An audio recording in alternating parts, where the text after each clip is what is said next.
Is it on? Yeah. I'd like to welcome up Sophie Jarvis, the director of Until Branches Bend.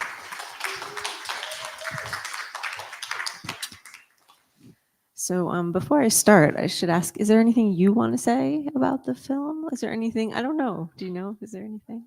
Well, you said a lot in it already, but but sometimes I don't know if there's anything that you want people to.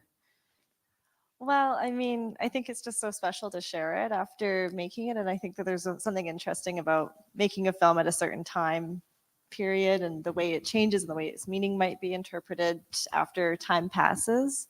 I also want to say thanks. There's my friend Kara's in the audience too, who was working on the film with the movement director and on the art team as well. So, it's so nice to feel that support and for everyone else to be here for the Q&A. Thanks so much for sticking around. Those are some things on my mind.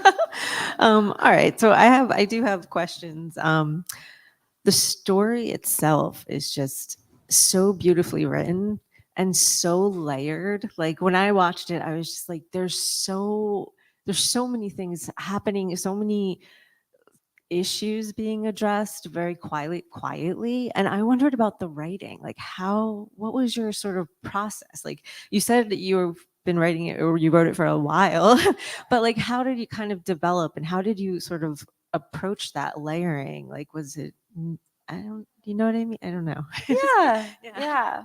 I mean, I think that when I write, I often am thinking quite visually because I'm always planning to be directing it as well. And like I mentioned, I think the first iteration of the script was in 2015, and it was very different from what you've seen now. But I think that through the process of writing it and rewriting it like so many times, there's a few kernels that really stuck out to me. And I knew that there was something about those images or those moments that meant a lot to me and that I couldn't lose. I had to find ways to keep them in the script. And I mean, it was also my first feature, and I think that there's a lot of things I'd do differently now if I was writing another. Well, I am writing another one. I'm doing a lot of things differently. I think that in terms of writing, I've realized I'm someone who needs a lot of distance from it for a while. So sometimes I think the worst writing happened when I was trying to write quickly to address notes or where I felt like there was some sort of deadline we had to hit. And then the moments where there was some space, like for example, we were supposed to film in 2020, but we couldn't. And so we had about a year to wait. And I actually had a lot of time away from the script. And by the time I looked at it again, maybe 4 or 5 months later, it just felt so I had such a more objective view on it. So it had a pretty significant change, like right before we started shooting. So I think in terms of process, it was a long process. I think I'll be a lot more careful about how I receive feedback and just knowing where it's coming from. There was a lot of really fantastic feedback on it, but I think in terms of getting the funding for a film, there's a lot of different people who maybe have the safety and lower risk of storytelling in mind when they're giving feedback. And I think just trying to make sure I'm holding on to my voice, but also giving myself the space to tell the story in the way I wanted to. Yeah. And like the other thing, I mean, for me as a programmer, I watch lots and lots of movies and the best films for me are the ones that can create their own world. And the world building in this film is just stunning and beautiful. And like every little detail, the color, the costumes, all of it. And I just wondered what that process was like for you. I mean, I know you have someone who worked on the artistic team there, but like how, like, both collaboratively with a team of people, but also for you, like how did you kind of develop that look, Well, I actually used to work as a production designer, so I think that world building has always been a big part of my process. And I really think of world building in the sense of stories emerging logically from a world that creates them.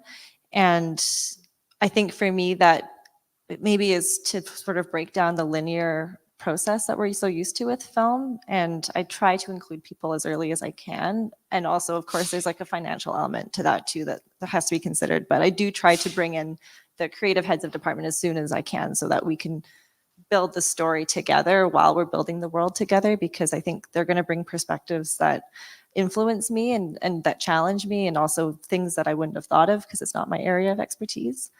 So in terms of building this world, what I really tried to do was find like a guiding theme, which could influence all the departments. And for me, the guiding theme for this that I kept coming back to, well, there was a few, but one was that there's something going on beneath the surface.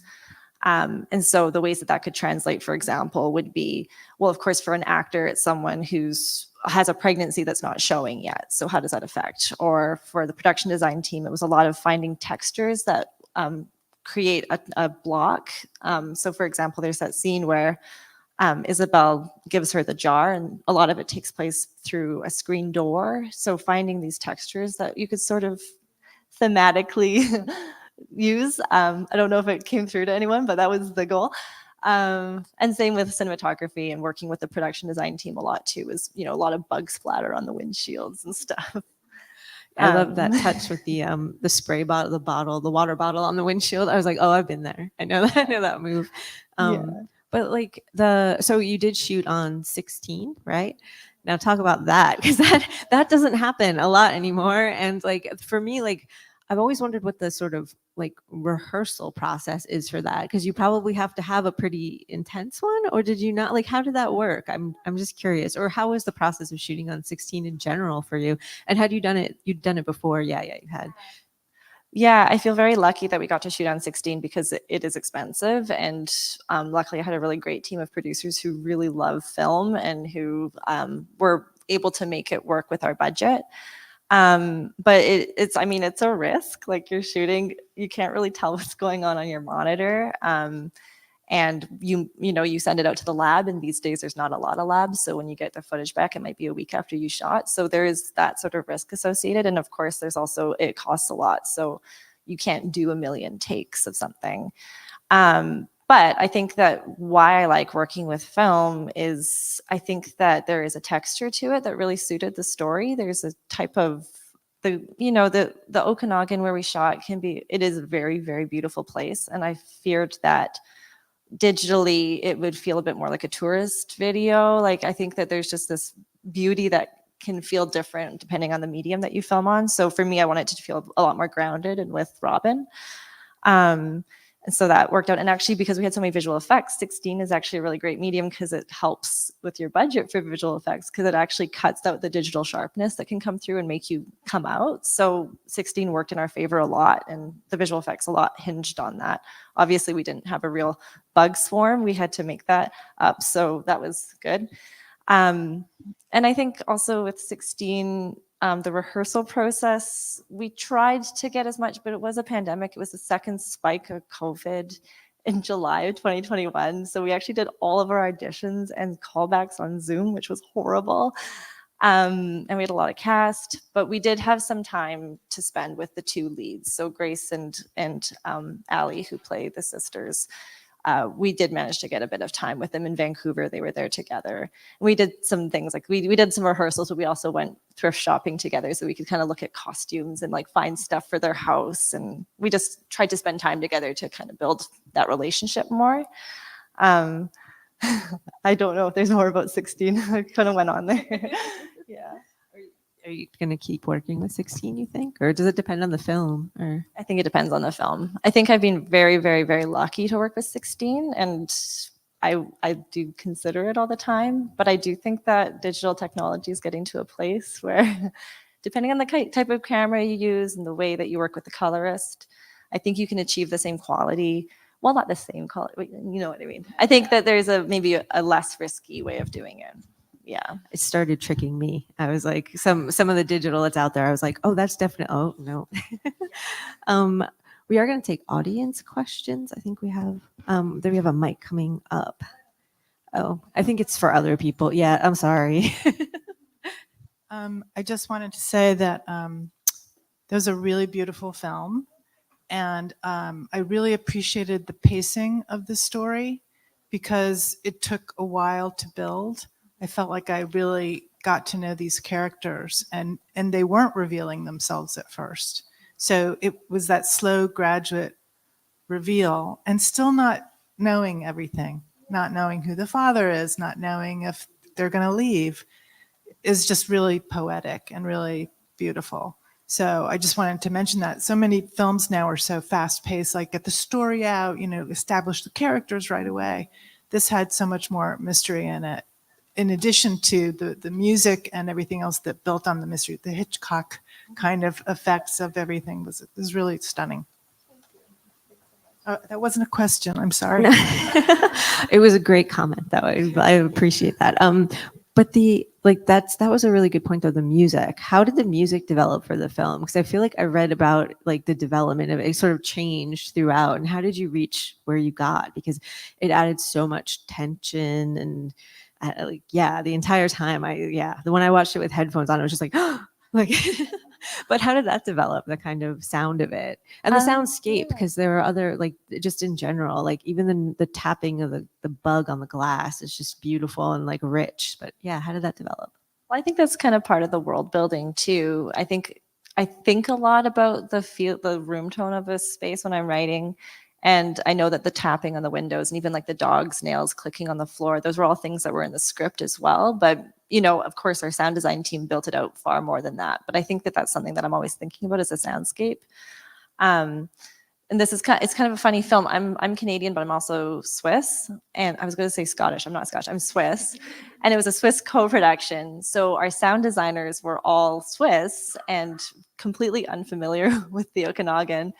And they did such a great job. But there were these funny moments. Like one time they sent me a pass and there was all these seagulls just going for it in the background. And I was like, what are these seagulls doing in here? And I guess they thought the lake was the ocean because they thought I was from Vancouver. So this must be where it was. So there's these really lovely things. And then we got really hyper fixated on birds because they kept sending me bird tracks and they were all so wrong. But like, how could anyone know if they haven't been in that space? So we went on a real deep dive of finding very regional birds of the Okanagan, which only we will ever understand. And for the music, another Swiss connection is part of the co-production is you have to make up Swiss points in terms of how many people. And luckily, my brother is my favorite composer, and he is also Swiss. So we got to work together, and we've worked together on lots of my projects together. So it was really fun to do our first feature together in this way. And I will say that for the music, we had made a playlist to listen to, especially for the moment where Robin is having that sort of dream-ish experience of her miscarriage. Kara actually was a movement coach for that too. And you and Kieran also, we found a lot of different music tracks to try to play to create something for Grace to perform to during that.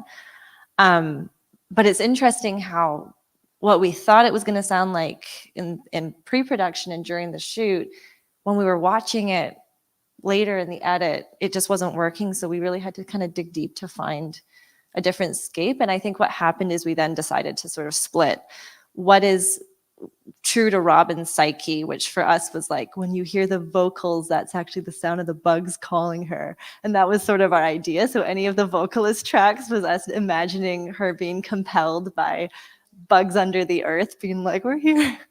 And then the other side was maybe more of the flute. And I think what I liked about the flute was it's very sparing. It actually has a lot of ties to vocals in a way in terms of the tone. And there's something a little bit 70s, like there's something a little bit Altman about it. So I was watching a lot of Altman movies while I was in post, and I was like, there's something I like about this kind of conspiratorial 70s tone that kind of adds a playful quality to an otherwise pretty serious film. And I think there's something in it that felt idiosyncratic and right for me. And in that case, it was like, I know a flute player who's like a really dear family friend. And so it was really fun to just get to work with her on that as well. I see the Altman. Yeah. Other questions? I have more, but anyone else? So you were saying movement coach. Can you explain that for people who aren't familiar with what that means? Yeah. Well, we kind of Kara's role. Sorry, Kara, do you want to speak to this, or do you want me to? Okay. Well, we were trying to find a role that bridged a couple things. So, for example, there was just a few scenes in the film that we felt had sort of sensitive choreography within them. And also there was the relationship between Lainey and the boyfriend, who's a bit older. And we just wanted to make sure that it was a space where everyone felt comfortable. So it wasn't quite intimacy coordinating because there was no like nothing that we felt was like, as when we talked to the actors about this, it was sort of decided that like, yeah, we'll do a choreography of this, but we don't have to worry so much about intimacy coordinating in this case. Also, it was kind of still a new thing at that time.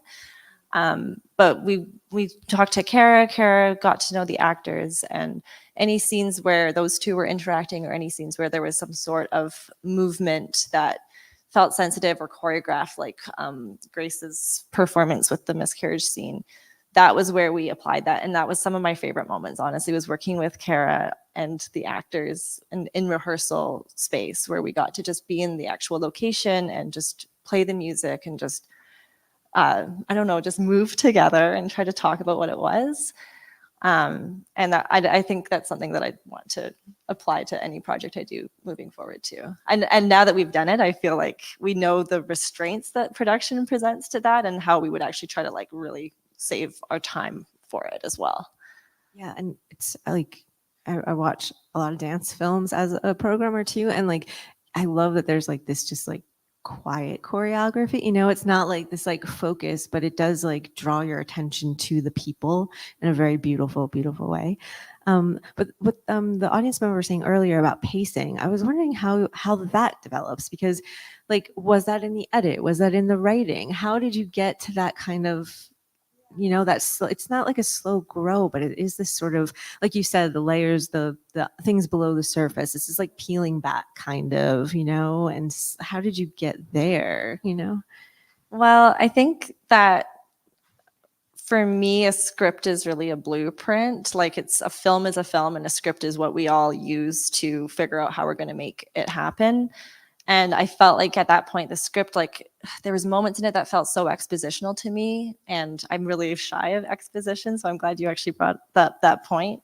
And so in the edit, we really found a way to cut out a lot of the exposition, because a lot of it is shown and not told. The editor is my husband, so that was really great because we're on the same page, and also we live together. So actually, it could have been terrible, but it was actually really good. We're just making this movie together. And I think that he has a really good sense of pace. And he also really knows me super well. And so when I needed some space for objectivity, he could kind of work on it, and I could see it. And instead of being like, no, this works, I could be like, I hate it, let's start over. And we have that kind of frankness with each other, which is helpful. But I think that the pacing kind of found its way through many different things, whether it was originally in the script to when we were filming and realizing what we wanted to shoot in a longer oneer versus what might be quicker cuts. Also, we lost whole scenes and storylines in the edit process, which I think is part of making a first feature. You think something's really important on the page, and then when you watch the movie, it just really slows down the whole thing. So we had to cut a lot of moments that felt like they meant a lot to me in the script, but later on, that was a big learning curve too. Kill your darlings. That's what, yeah. They were totally killed. Other questions from the audience? Anybody? I have more questions. I do. Oh, the working with the actors. So they're just perfect. I mean, how did you choose them? How did you kind of find them? Where did they come from? They just embodied their role so well, and like from every angle. Like you were saying, you went thrifting, and I was just like, the costumes, they just felt, they were, I was going to say, they just felt like they were themselves. And I know they're not. I've seen them in other things, you know. I know that's not them. And how did you kind of find them and develop the characters with them? Well, it was really fun. I mean, casting wise, who you cast in your leading roles can totally change how the film is. And I think that there was a point when I was reading the script near the end where I was just like, ugh, I'm worried that this is like really just heavy and might be on the melodramatic side. And I knew it was important to me to find a leading actor who could show that, but also who had a physical sense of how to give it a bit of a twist and maybe bring it more into that idiosyncratic space.